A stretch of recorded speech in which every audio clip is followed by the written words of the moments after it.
Hey,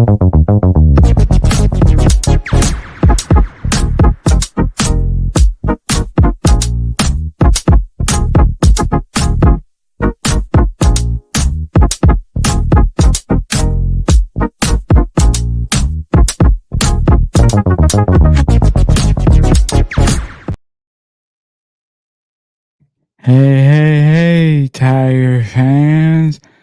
It is Wednesday night, and that means it's time for a little Paw Talk with Jason and Zach. So, before we dive into the show, I want to take a second and talk to some of the Clemson fans who are freaking out, who are calling, for Dad to fire everyone, for him to, you cut scholarships, cut guys. I mean, we have seen it all happen, Jason, over the last week or so. I mean, I've seen a little bit of everything. Yeah. I've seen them wanting Dabo fired. Yeah, exactly. And look, I understand how frustrating this can be. Okay. However, I want to take you through some numbers. We have heard this season Dow preaching the issue of turnover. And this year, Clemson sits 61st in the nation at zero turnover margin. Now, if you want some context, all right, this is not something that has just occurred this season. Okay, this goes back to a issue all the way back to the 2020 season. Okay, for those of you fans out there listening who think this is a 1 year kind of fluky thing, it's not. Okay, if you wonder how turnover margin is looked at, a positive number is good, a negative number is bad. Okay, since it has been since the 2020 COVID season that Clemson has, had a positive turnover margin. In fact, last year they were 0.1 in the negative. Now, the issue of fumbling. Look, this year it's been awful, okay? The Tigers rank 129th in the nation at fumbling the ball 2.3 times a game. However, last year they fumbled it 1.8. Okay. Last season they ranked 121st in the nation in fumbles lost. Hey, if you go back to like the start of last season, Clemson leads the country with 39 fumbles, 22 of them lost. Yeah, and listen, this is an issue, okay, also since the COVID season. That not since that year have they ranked inside the top 65. Okay? And now let's go to fumbles lost per game. Clemson is dead effing last in the nation this year in fumbles lost. All right. However, last year they were 105th nationally. In 2021, they were 77th nationally. And in 2020, they were 82nd nationally. So this is an issue that this team has had coming for a long time. This is not, a singular instance, where you look at it and you're like, all right, this is an outlier season where things just aren't going good for the Tigers. This has been an issue coming for the last 4 years. I mean, you go all the way back, and I did, all right, to the playoff run teams, and you see Clemson was 8th in the nation in turnovers. They were 2nd, and they were 5th and 6th. And then starting in 2020, for some reason, they just decided to start handing the ball off to the other team and saying, here, you take it and go.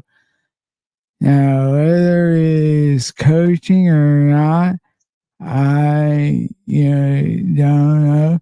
I mean, obviously there are coaches that, everybody says, hey, you were great when they were here. They were here in 2020. And then you get into the red zone scoring where Clemson is 130th this year at 63% scoring in the red zone. Last year they were 93%. I mean, let's see. Last year they scored 33 points a game. This year they're scoring 24. Last year they were averaging 413 yards a game. This year 381.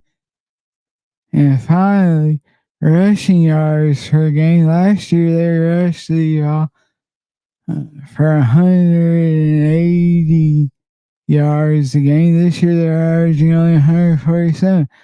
So you can't, it has been a cluster, of epic portions this season that has led to the Tigers sitting here at 4-3. I mean, the turnovers, though, is something that, we have seen coming and coming and coming. Since the 2020 season. I mean, that is the issue right there. You can't score in the red zone and you're turning the ball over. You can't, score any time you're turning the ball over at the rate Clemson has been. Not just this season, but in previous years. I mean, that is the issue. Not so much the coaching, I don't think. How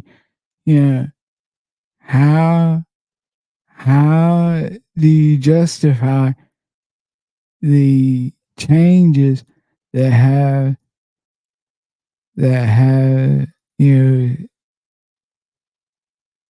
come over the last 4 years?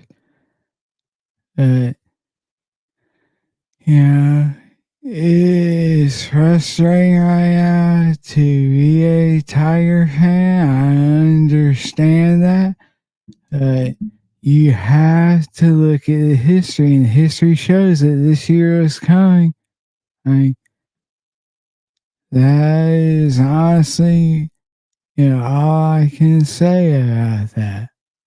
In last year before last, they had turnover problems, but they were able to overcome them, and they weren't in the back-breaking critical spots like this year, like you talk about in the red zone. Clemson's made 38 trips inside the red zone this year. That is the 4th most in the country.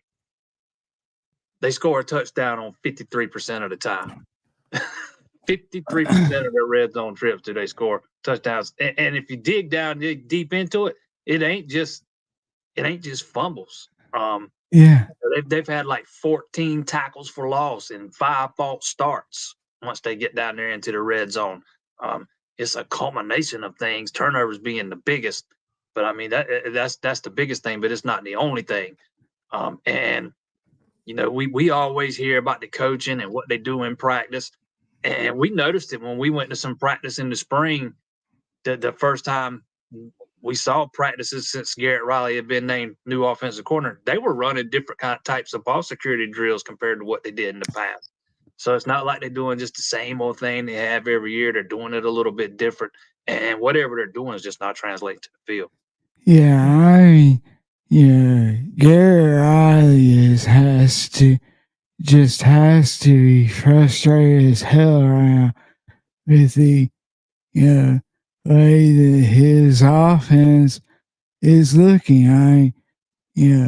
All these fans that are worried, before the season started that he was only going to be at Clemson a year. Well, I can guarantee you, no team is going to touch him after the season that Clemson's having. I think it's very telling that they're able to have so much success in between the 20s and so many trips inside the red zone, and then you get down there and you just bog down. I think that is extremely telling. And once you, like I said, once you dig down deeper into it, it's not just turnovers. All the backwards plays and tackles for loss. For me, it all, once the field shortens up on you like that and you get down inside the 25, 20-yard line, it's not nearly as easy to scheme things open, scheme receivers open and that kind of thing. You got to rely on, your guys up front have to be efficient. And to me, that's where it starts and stops the past 3 weeks. Them guys up front have not been very good. And Yeah, it's led they to some have bad sucked. football, man. It has led to some bad football. Yeah. But, the crazy thing is, that joke Tuesday, I think it was, that maybe they just need to start, with getting a false start or something like that anytime they get close to the goal line. Because he's saying, he's seeing the same thing as we see. I mean, he knows that his offensive line isn't worth a crap. I mean, he knows that his offensive line is garbage. I mean, Harris Sewell, I mean, he took a huge step backward last week and it showed in his snaps. And Mitchell Mays is like, it's like you got to, pick the lesser of two evils there because both those guys aren't playing good. Both of those guys graded under 50 per PFF this week, and Sewell only played like 9 snaps. Yeah. It's just, you cannot overstate how big of a loss Walker Parks was, but that, it goes beyond right guard right now. And I think that group has gotten progressively worse with each passing game going back to Syracuse, Wake, and now Miami. I think they've gotten worse each time out. And if that's a trend that continues, you get to the end of the season, you got to take a long, hard look into why. And that doesn't necessarily mean that it's the coach. That's going to be the first assumption everybody makes. Maybe it's as simple as who's coaching them. I'm just not sure it is. Yeah, I mean, as always, want to remind everyone, please hit that like and subscribe button if you haven't already. And we do a giveaway every single week. This week we are going to give away some of our Rudy was offsides Notre Dame shirts. I'll show this to you later in the show. All you have to do is comment and you are entered. You're right. I mean, the offensive line has just been garbage the last 3 weeks. I mean, they can't protect Cade Cuddy. And honestly, if I am him, I have zero faith in them. Bingo. Zero.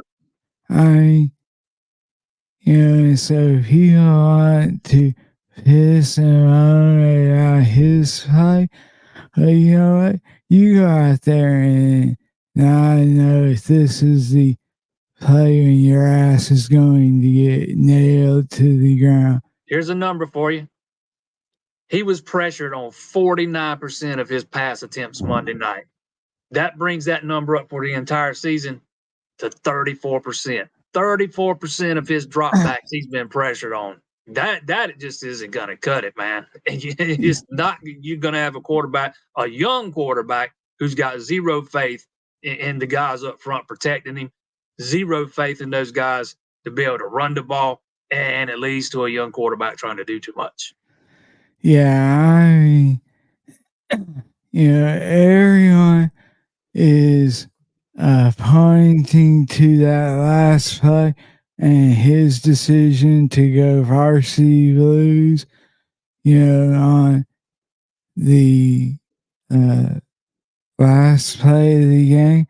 But there are so many other opportunities. Honestly, I see a comment here that we are going to get to in just a few minutes, but I find it very interesting that this season, Cade Klubnik, honestly, he has, let me think, he has impressed the heck out of me because this season started not allowing the coordinators to talk to us, the week leading up to the game, and then after the game, we basically get Garrett Riley and Wes Goodwin 4 times throughout the season, and Cade Klubnik has met with us every single week. Sometimes, yeah, sometimes 3 times. I mean, and so I think, that he is handling this situation the best you can hope for. I mean, he is being asked all the questions that should be asked to Garrett Riley and having to answer them, and he has stood, before us every week, sometimes almost in tears. I mean, so, to say that he, is just a show off, or a glory hog or whatever, I think that is an incredible disservice to him. He is a kid that has stood in front of us every single Monday, every single game after the game. And so I have an incredible amount of respect for Cade Klubnik doing that. Now, I will tell you who we have seen only 3 times this season, and that is Will Shipley. He entering this season, he was supposed to be the leader. He was this vocal leader, this guy who was going to carry this team on his back. And yet he has, for whatever reason, either he has chosen to not, make himself available, or Dad has decided to not make him available. But he has only shown up 3 times this season, and that is damn near inexcusable. And only once since the little dust up with Spiller. 2 of those times were earlier in the season. I think we've only talked to him once since that little dust up on the sideline with Spiller. But yeah, I think people that are calling Klubnik a glory hound and an egomaniac, I think they could not be further off base. I don't think he's got to be benched or any of that stuff, man. There are other ways to handle that in behind closed doors. There are other ways to deal with that kind of thing if he kind of goes off script there. I get it. People want to see the discipline, but you don't always see the discipline. And honestly, it's not for you to see. Exactly. He still by far gives you the best chance to win. I don't see any way, shape, or form you need to bench him. Again, I think it just goes back to a guy trying to do too much, not somebody intentionally trying to go off script or seeking all the glory or his ego's taking over, anything like that. We've been around that kid a pretty good bit now, and he gives off zero vibes of being that kind of guy. Yeah, to those people who want to know what the punishments are for everyone, honestly, you have no right. You have zero right to know what a punishment is. This is not the NFL, okay? These are kids, and just like, if something happens at your job and you are, talked to or had to have a sit down with a person over you, it's nobody else's business. And yet we have grown men out here wanting to know what was done. I mean, was he punished? How many,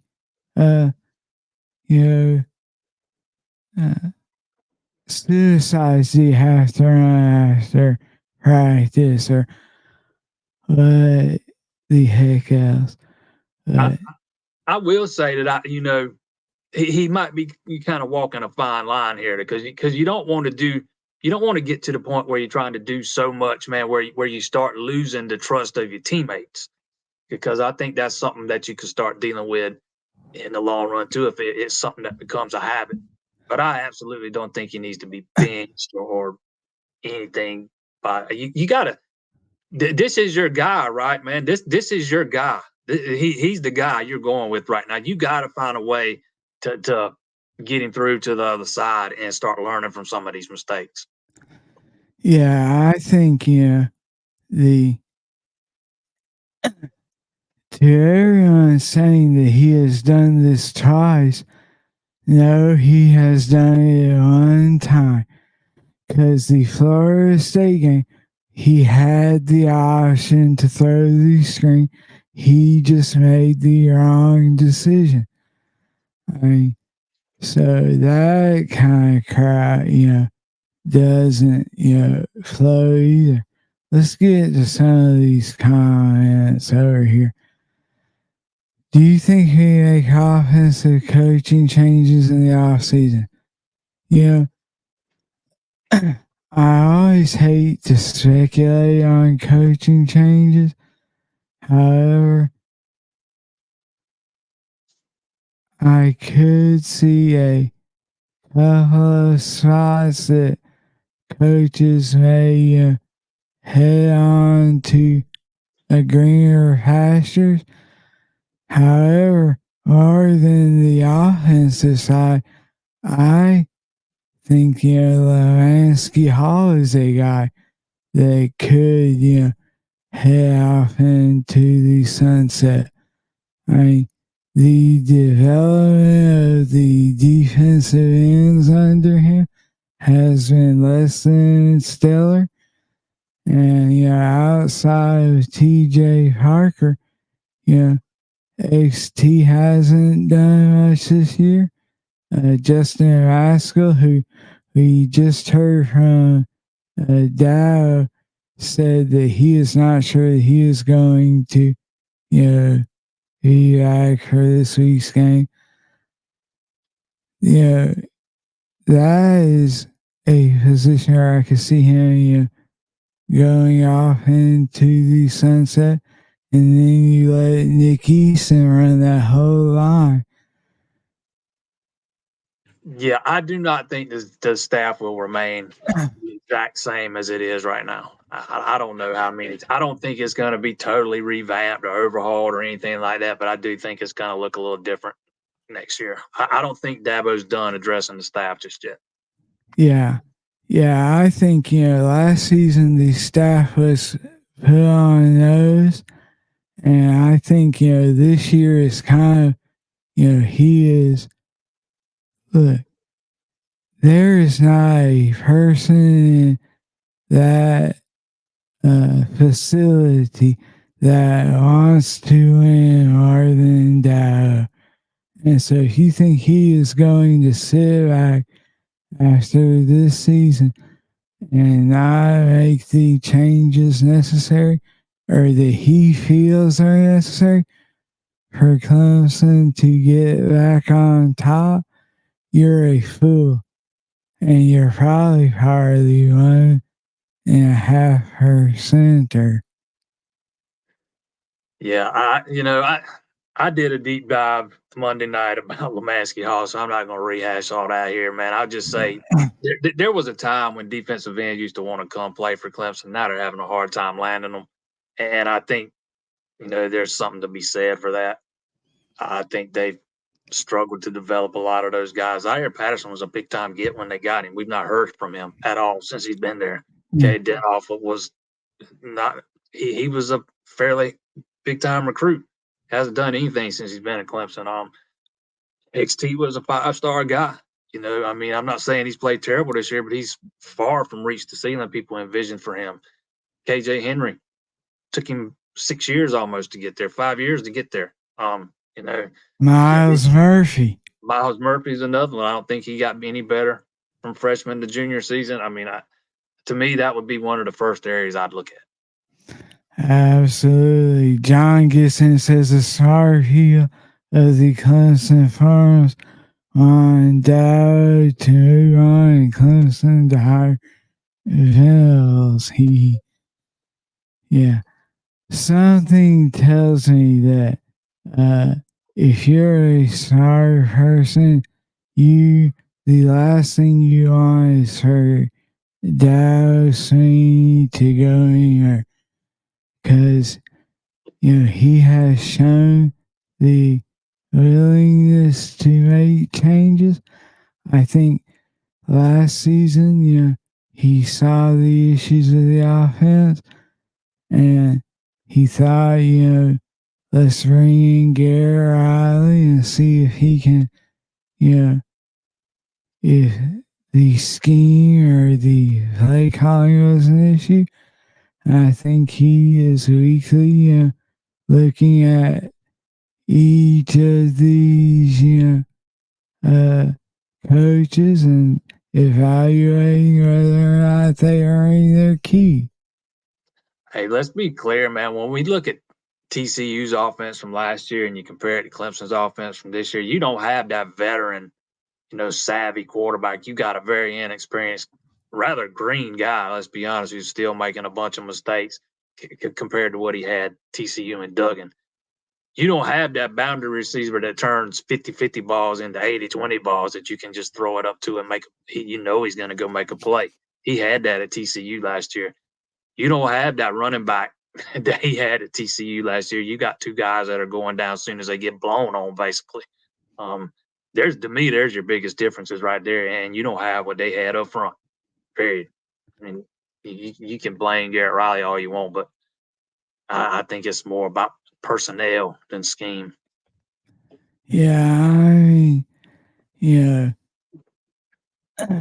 honestly, I could see Rafa and Shifley both hitting the transfer portal after this season. And you know what? With Jay Haynes and John coming in, honestly, I wouldn't lose an ounce of sleep if they left. Hey, I don't know. I wouldn't know. I don't know that I would say I'd want both those guys to leave, but it would absolutely help having a veteran guy to kind of bridge the gap to some of those younger guys. Running backs are Yeah, hard spot to play to come in as a freshman. Donnie Thomas. Hey, we've seen. I keep seeing. Why don't they give him a shot? But we saw him get the shot too. Against much weaker competition. They handed it to him 3 or 4 straight times against Florida Atlantic, needing the yard, and they turned it over on downs. Mm-hmm. I mean, it's not like he hadn't gotten a shot too, but I don't know if I'd say I want both those guys to hit the portal. It might not be a bad thing though, the way those guys have ran of late. Yeah, I mean, you have, here it is right here. Nathan says in Shipley off her the problem. I think this is a large, part of it. I think there's a part of it, absolutely. Yeah. I mean, you cannot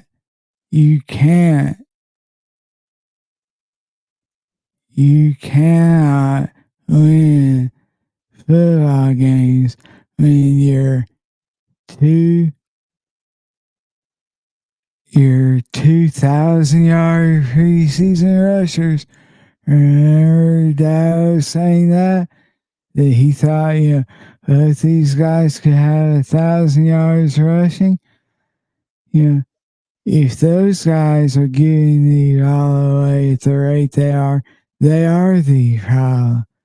I honestly, go ahead. I feel like they,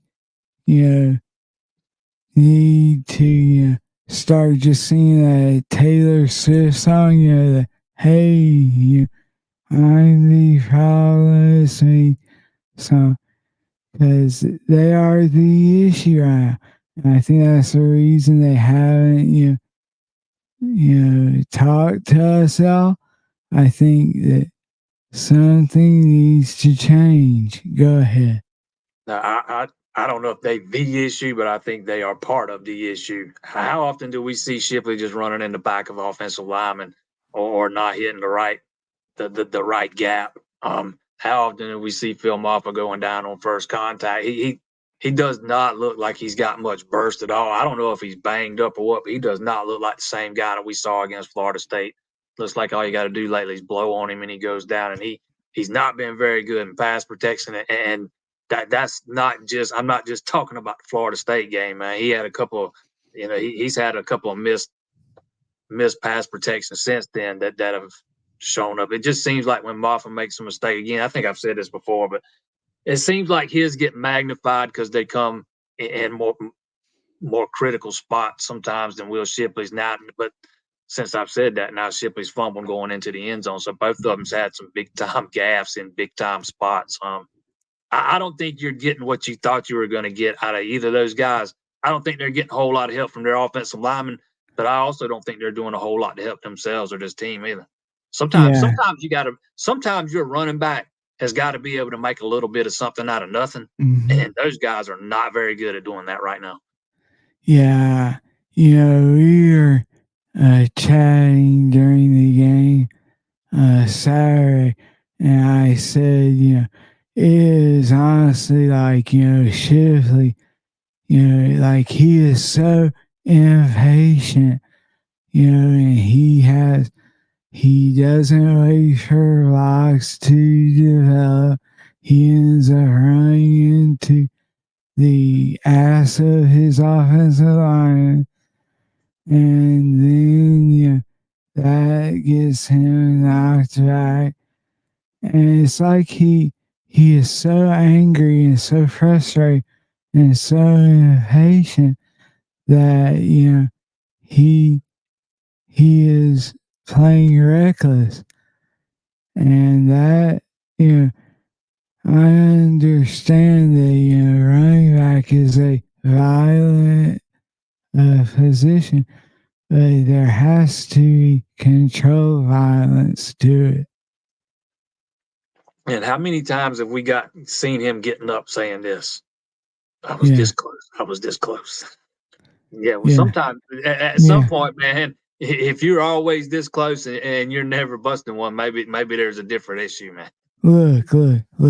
I hate seeing him doing this when he gets so highly high, probably about as much as my wife hates seeing it. I mean, yeah. I ain't got no comment on that, brother. Yeah, your wife would hate to see you go, hey, I was this close. I wouldn't know nothing about that. Yeah. Nathan gets and says he's got one rule: you can't hold on my foot while you on play. This is something that, as I stated in the opening, this has been going on since the 2000 season. And so everyone wants to jump on CJ Spiller. Right here. Nathan says, so CJ Spiller not working with the running backs and at the side. Here's the thing. This goes all the way back to Tony Elliott. I mean, are you telling me that he didn't do enough for them? I mean, this is the stuff. Everyone thinks it's the coach's fault.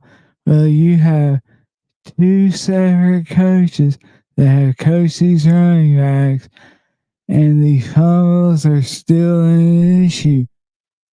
And again, we talked about it earlier. It's not like they just using the same drills over and over and over, ball security drills. We've seen them. They've been changed since Garrett Riley got there. We saw that back in the spring. It's not like it's something they don't work on. I don't think the fumbles are CJ Spiller's issue at all. Yeah. This,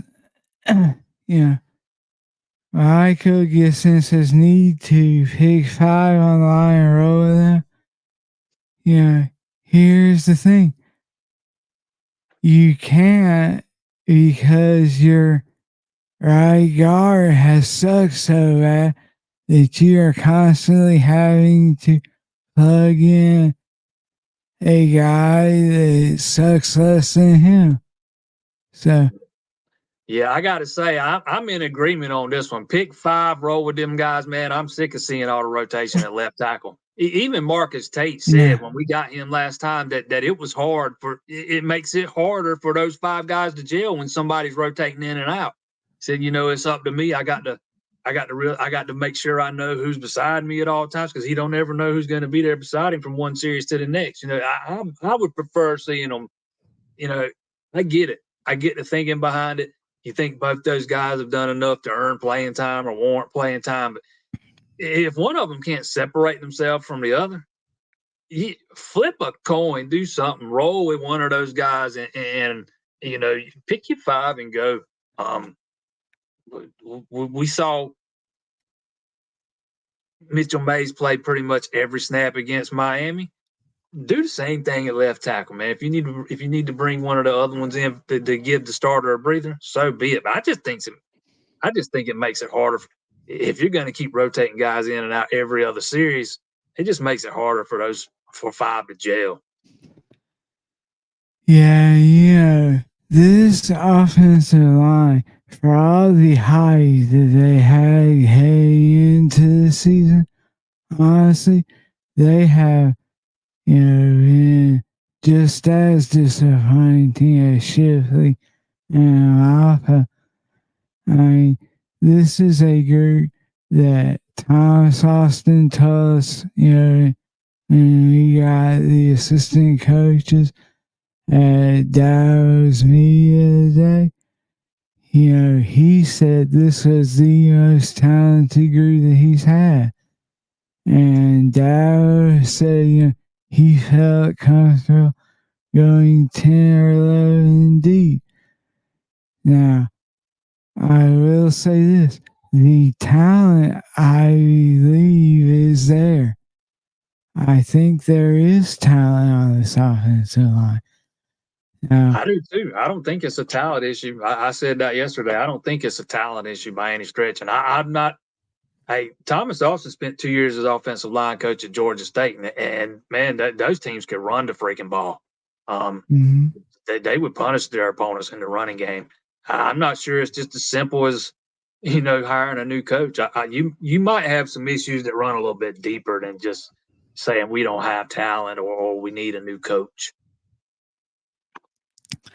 Yeah, I mean, yeah, the thing is, when you start looking at it, you have to also think, okay, and look, this is the same reasoning and logic that I use with every time, a coach says or a fan says the baseball coach needs to be fired, the basketball coach needs to be fired, anyone, okay? My thought is, who can you get that is better than what you currently have? And so, that is always, my question.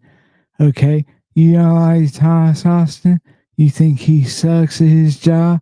You can't stand the way the offensive line is playing? Fine. Who can you get right now that will come to Clemson and, be that guy that can, do what you want?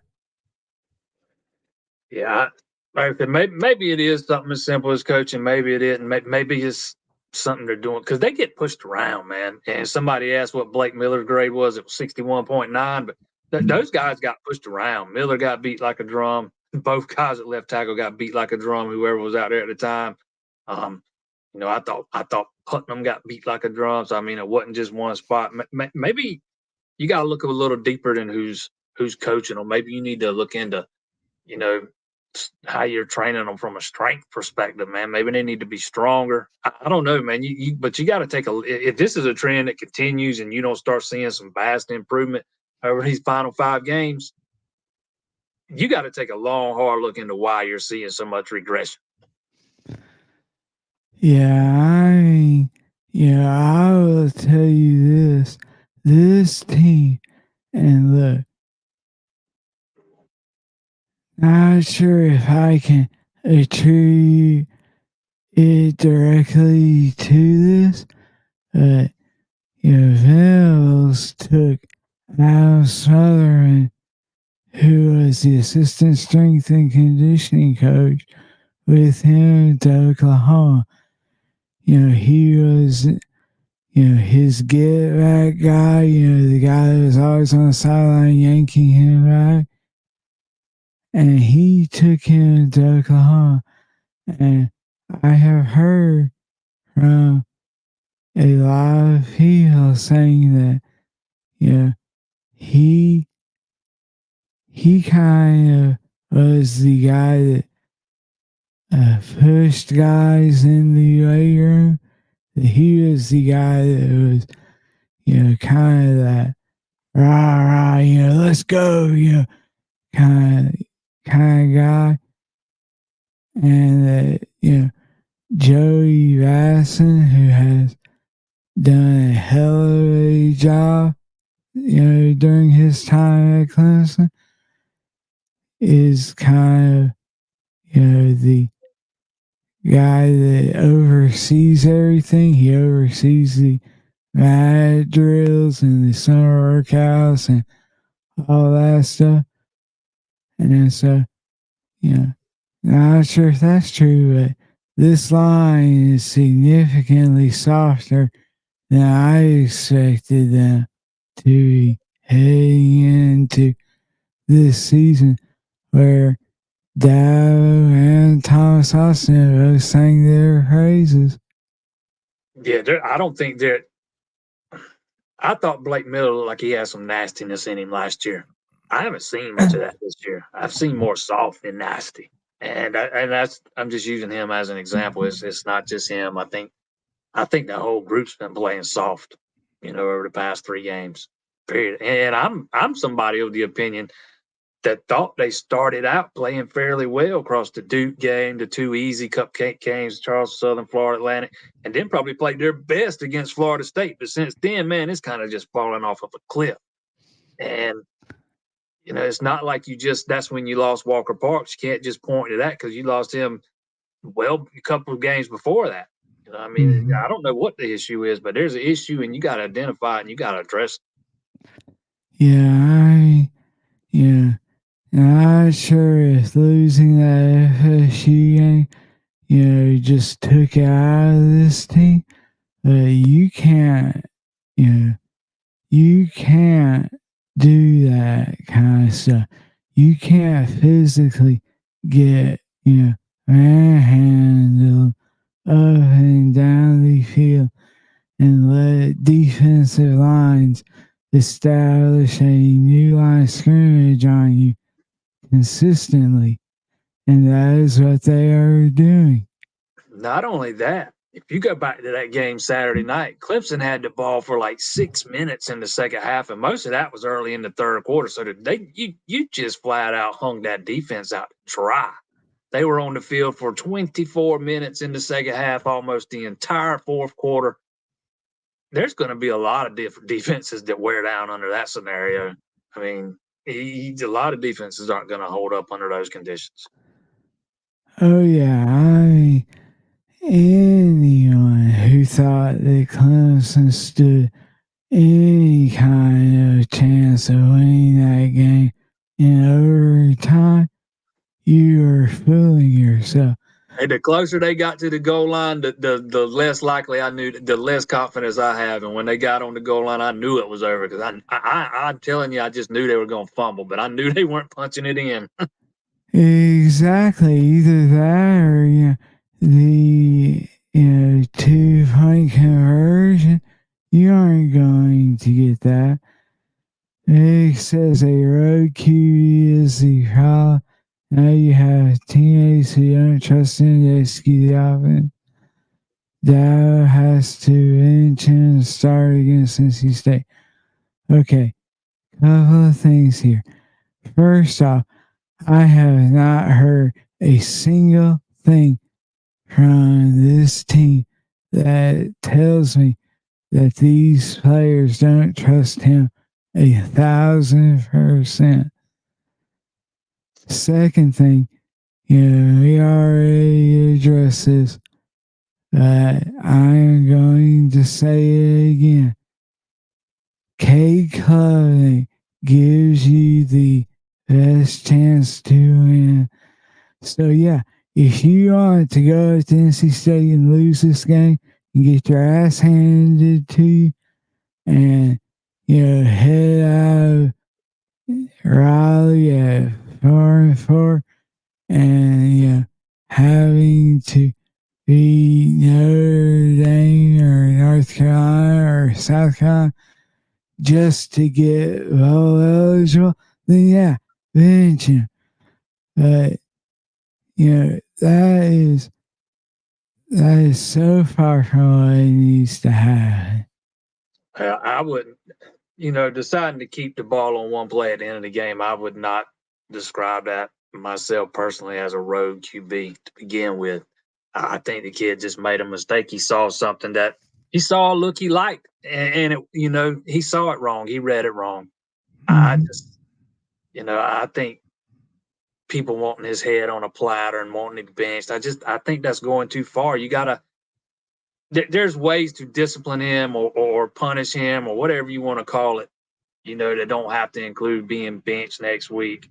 I just don't think we're even close to that point, man, because it's not like this is something that he's making a habit out of. I've not heard one peep about him making a habit out of this kind of thing.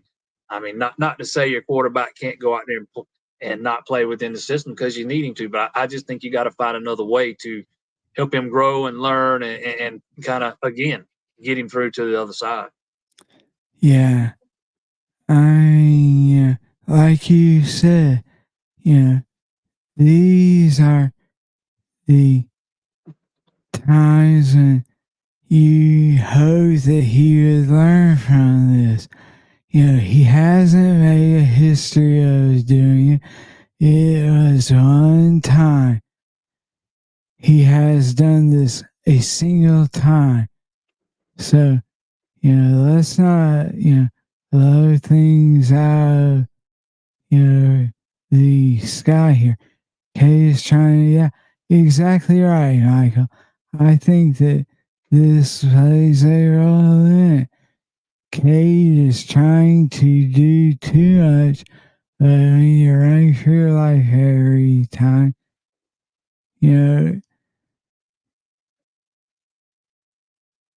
I think, he likes his offensive line. However, he doesn't trust them, nor should he. I absolutely agree. I think what you're seeing is a quarterback that's got no faith in his offensive line's ability to not only not in their ability to protect him, but also their ability to get something going on the ground. I don't think he's got any faith in his pass protection, any faith in his running game, and he just looks like a young quarterback who's trying to do too much too fast, and it leads to mistakes in the biggest parts, in the biggest moments. Yeah, I think, this is something else that isn't looked at, okay? I think, Michael, says he would argue that this line, K made the right call on the fourth down play versus FSU, but the wide receivers can't block. I mean, yeah, go back and watch the film. He gets the ball out in the right time, and honestly, there are 3 receivers over there and 2 defenders. And honestly, if the receivers do their job, who knows? He could have walked into the end zone. I've been saying the same thing ever since that play happened. It's not like it was some terrible decision because they had the numbers out there. I do think the receivers were as surprised as anyone that the ball got thrown down there. And if he hands that off, it's a first down. But that's neither here nor there. If those guys are out there blocking the way they're supposed to be on the perimeter, that's a first down. Mm-hmm. I mean, you got numbers out there. There's no reason why you shouldn't have picked up a yard there. So again, I don't think it was just some big terrible decision. Obviously, he probably should have handed the ball off there, but there's a reason why you give him the option. Mm-hmm. Yeah, I think this is why, going back to the opening of the show, why I like Clay Cullen so much is because, he stood in front of us after that game and took the blame for making the wrong decision. However, going back and looking at it, I think, it was 6 or half a dozen. I think, honestly, the way that the offensive line has been playing, that, he felt that he had just as good a chance of getting that first down with his receiver than he did with Captain Paul Shipley. Yet, if you go back and watch that last play again, even if he hands it off, I don't think Shipley's getting in. I mean, I think it's moot because I don't think Shipley's getting in. And if you look at it, the end did kind of crash down, but he just made the play, man. He made the play. Sometimes the other guy makes the play. Yeah. Yeah, I say the same thing. Yeah. I think you're referencing, my statement that who are you going to get that is better? And I have also seen, a lot of people saying Dow should just get out of the way and let Riley hire whoever he wants after this season. That is some of the most ignorant thinking. I I can't fall in line with that one either. Yeah, that is so ignorant. Because look, Gary Riley is the offensive coordinator. Ultimately, Dow is hoping to be here long after Gary Riley is gone. So he is going to have the final say, as he should. He is the CEO. He is the guy in charge. He is the guy that has to go and sit down with Graham and the trustees and the president and justify the decisions they're made. And he can't, just say, hey, I let Gary Riley hire who he wants, so it's on him. Only for him to maybe be gone in 2 years. I mean, you want these assistants to be around for a little while, right? And not only that, if they don't work out, who's going to be responsible for them? Not Garrett Riley. Dabo Swinney's going to be responsible for them. I mean, no matter who he lets choose them, ultimately the head coach is responsible for it all. I get, if you want to give him some input, fine and dandy, but letting him go out there and just have free reign and make the decisions, you start to play with a slippery slope there. Yeah, because then you start to question who is actually the head coach of the team. You're sitting here paying Dow $11 million a year, and if he isn't the guy that is out here making the hires, then there is an issue. I will say this: the fans need to remember Dow is the guy that went out and got Venables.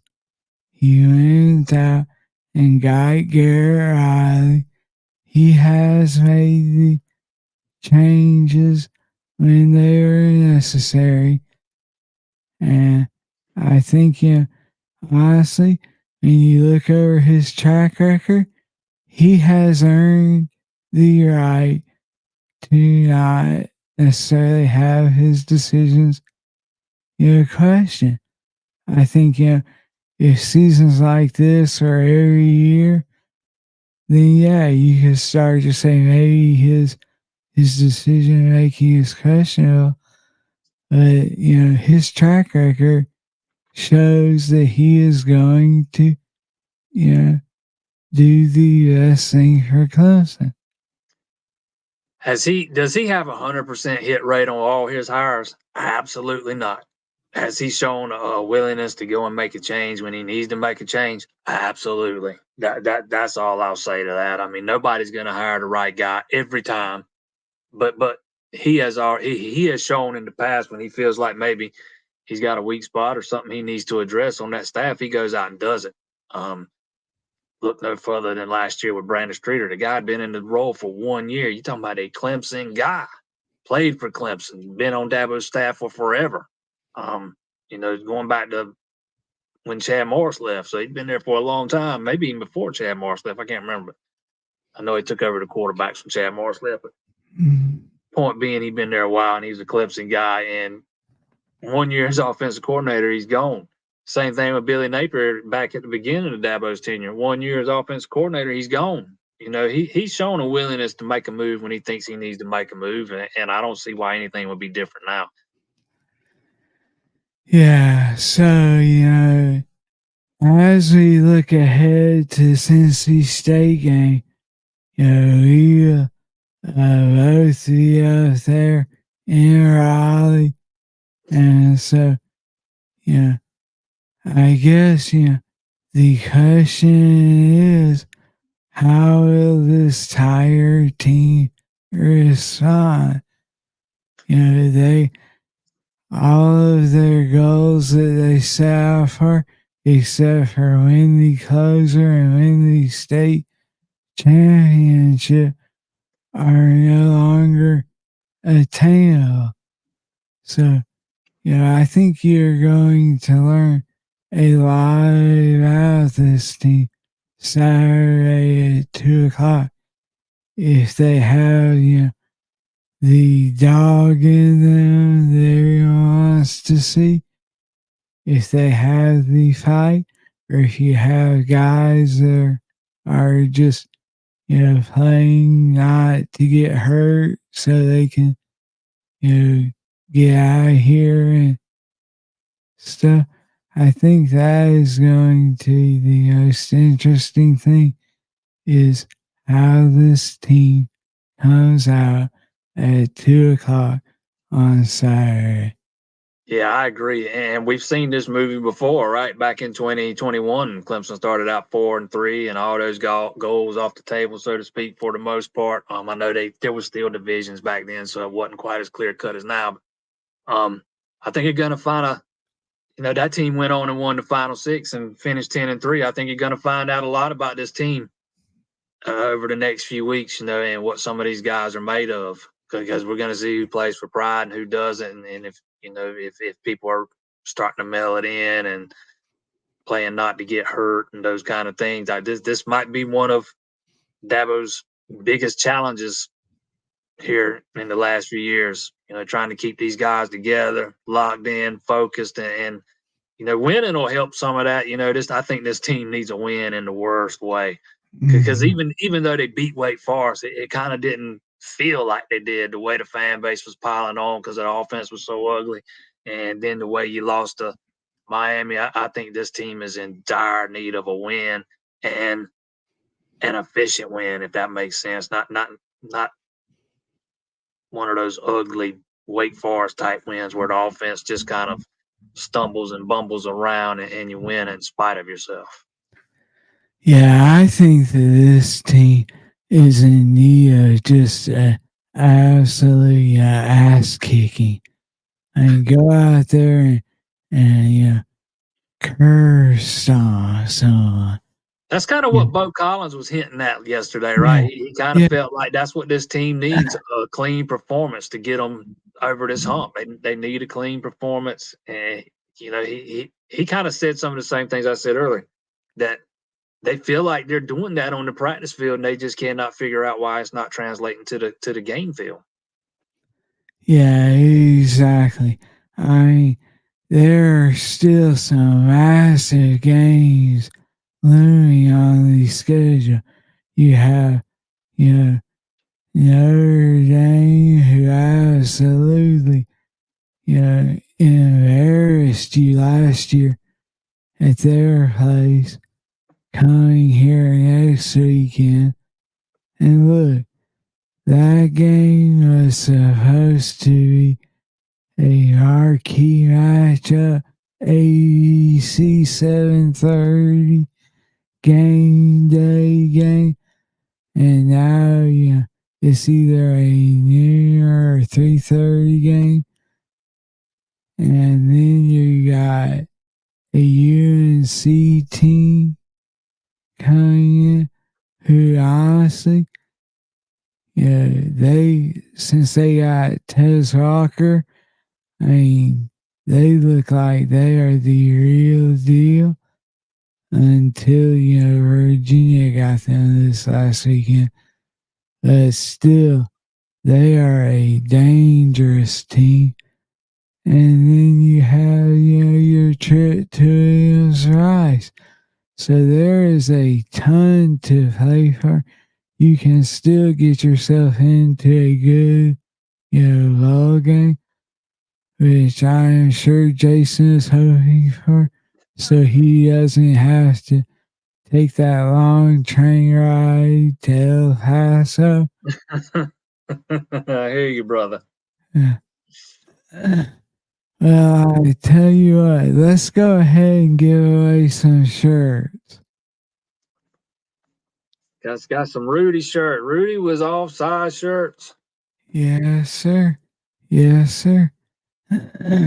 So, how many should we give away tonight? I see it. I see it. Can we get a little hint as to what you are referencing? Oh, if you know, you know. Yes, sir. Yes, sir. So are we saying that some help could be on the way on the offensive line front? Absolutely. I like it. I like it. All right, so we are going to give away 4 shirts and we are going to start the drawing right now.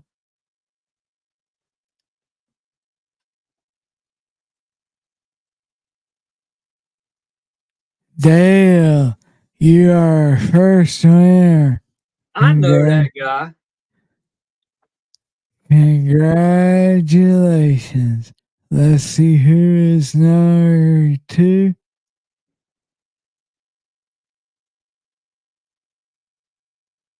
TV. Hey, do you think this is Tyler Brown? He's coming on watching our show. Look, if you are Tyler Brown, I'll send you a shirt, but you can't get in trouble with NIL stuff with it. There's another one. If you know, you know.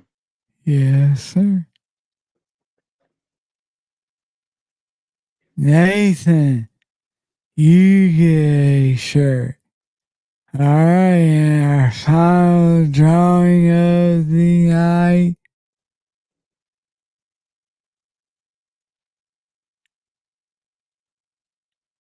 Michael, you get a shirt.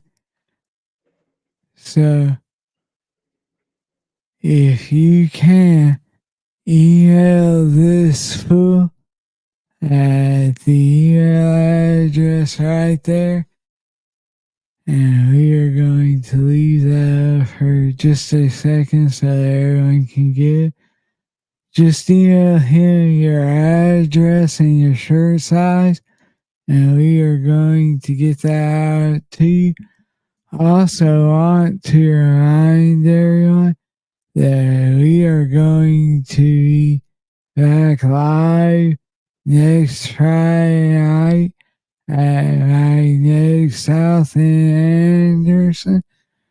Jason will be there as well as Ryan and myself, and we are going to have so much stuff to give away next Friday.